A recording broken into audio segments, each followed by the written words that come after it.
Our fathers, our divine fathers and mothers come from the stars. Let me go ahead and go in, because a lot of people are talking about this, and this stuff is about to be revealed very shortly. And it's going to change everything. It's going to change everything. So you have many different life forms in this particular galaxy. You have insectoids. You have reptoids. You have everything you can, anything that can exist does exist. Anything that can exist does exist.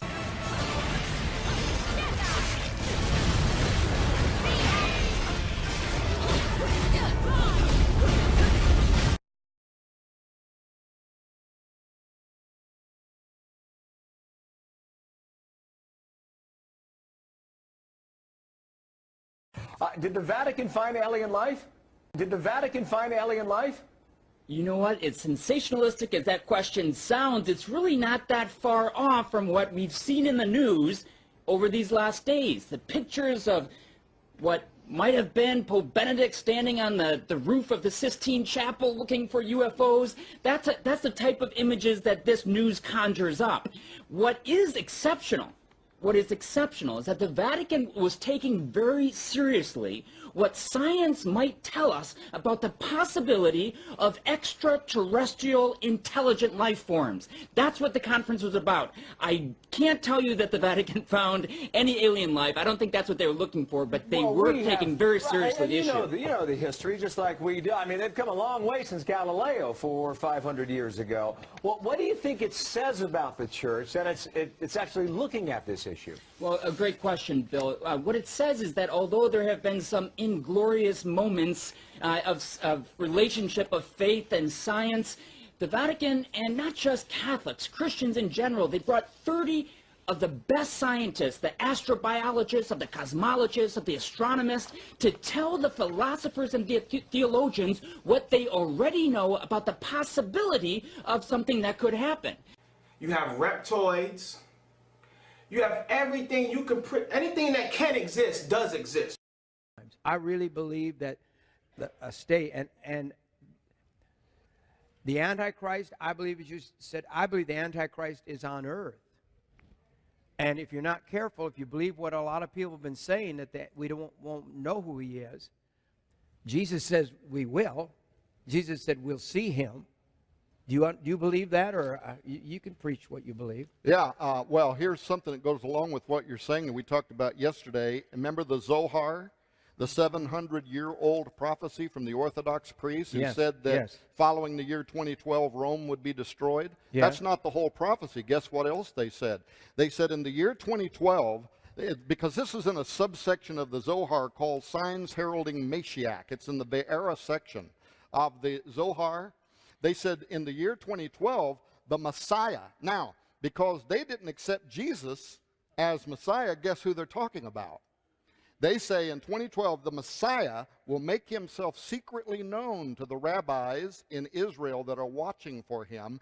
And then over a period of a few years, he's going to start making himself known to all of the world. If that prophecy is true, and there are many, many highly placed rabbis that revere the Zohar, and they study it. So if somebody revealed himself to these priests in Israel, maybe that's why all of a sudden the altar has just been built and dedicated for the sacrifices. There's a new call for the building of a third temple. Even members of the Knesset now are talking about returning prayers to the Temple Mount and the possibility of building a temple. I think some highly placed people in Jerusalem think that their man is here. That's what I think. Wow. I think they believe it. And he's slowly going to start making himself known to the world. 108-year-old rabbi who left. Yeah, the other author that you had. Carl Gallup. Yes, Carl Gallup with right. the book, the rabbi who found Messiah. Could that go along with what you're saying? It possibly could, yeah. I mean, his he's the expert on that and not me. But I'm telling you, it's coming together. Yeah. You know, if you're working a puzzle, you bring all the pieces together, and you put the final pieces in, it says, oh, that's what that was.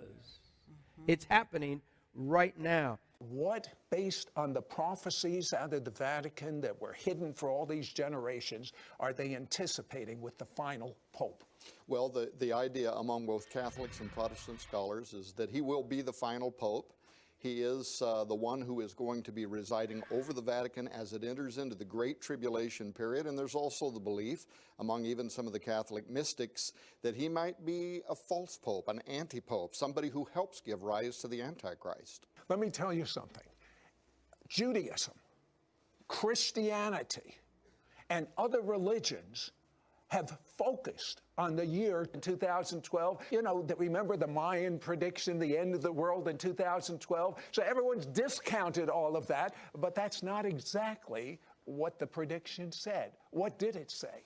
In the conferences where I spoke last year, I kept telling people, don't say it's the end of the world. That's not what the Maya said. That's not what the Aztecs said. That's not what the Cherokee Indians said, all of whose calendar rolled over at the end of 2012. What was it that they were saying? They were saying 2012 was the end of an era, and 2013 marks a new dispensation. Now, the Maya said some things that were very interesting. They said it would be marked by the emergence of two great male figures who would emerge upon the earth. They sound very much like they're talking about the false prophet and the Antichrist.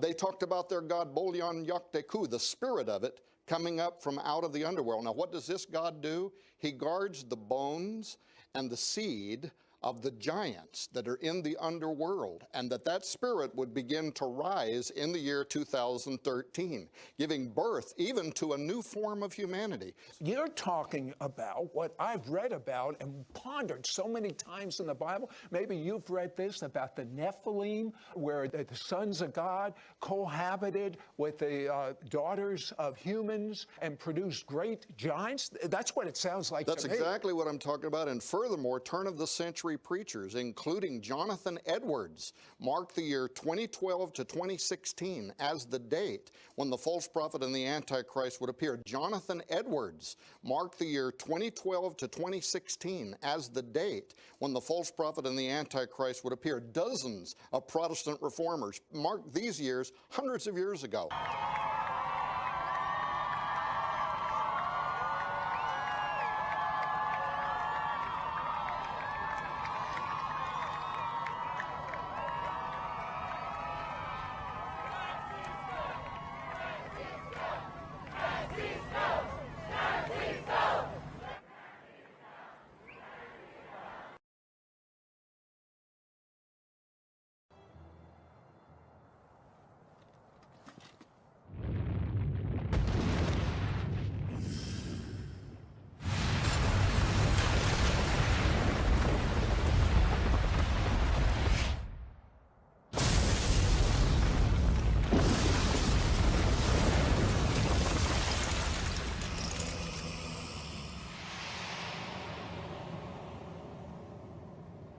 During the Cold War, 1961, there were about 50 UFOs in formation flying south from Russia to across Europe, and the Supreme Allied Commander was very concerned and about ready to press the panic button when they turned around and went back over the North Pole. So they decided to do an investigation, and they investigated for 3 years, and they decided that with absolute certainty that 4 different species at least, had been visiting this planet for thousands of years. So that's, we have a long history of UFOs, and of course there's been a lot more activity in the last few decades since we invented the atomic bomb, and they're very concerned about that and the fact that we might use it again. And because the whole cosmos is a unity, and it affects not just us, but other people in the cosmos, they're very much afraid that we might be stupid enough to start using atomic weapons again, and this would be very bad for us and for them as well.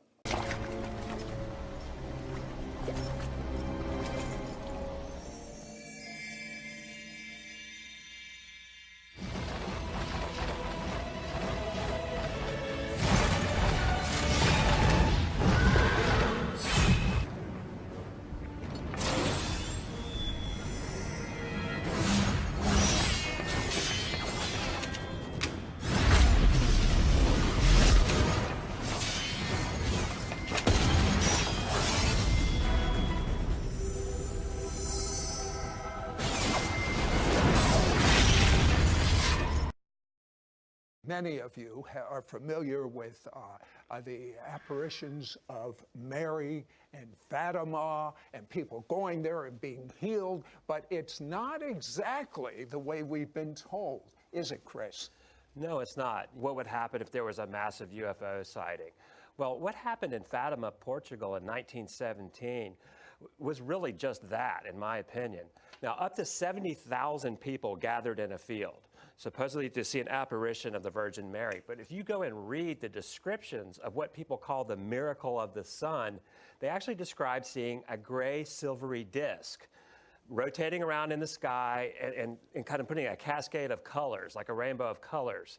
And so it really, in 1917, no one had vocabulary of words like flying saucer. Right. But that's exactly what it sounds like they're describing to me. Yeah, I've always thought Mary just appeared in the sky. It really wasn't Mary at all. They're talking about a sphere or a silver disc. And that same flying saucer, let's call it for what it is, demonic. According to my notes here, in 1950, Pope Pius XII saw the same thing. Explain. Well, what's interesting about the Marian dogmas and all these things that we don't see in the Bible is that the theology has sort of escalated over time. Now, in 1950, Pope Pius saw a sphere over the Vatican gardens, the same sort of thing that you hear about at Fatima. Now, this sighting of this opaque sphere, flying saucer, UFO, inspired him to define a new doctrine that all Catholics have to believe, and that is that Mary ascended into heaven just like Jesus does in Acts chapter 1. We'll be right back. Could this new pope, Pope Francis of Italian descent, be the last pope that was predicted in a 900-year-old manuscript? And will he be the one to usher in a one-world New Age religion? And will he be the one to usher in a one-world New Age religion?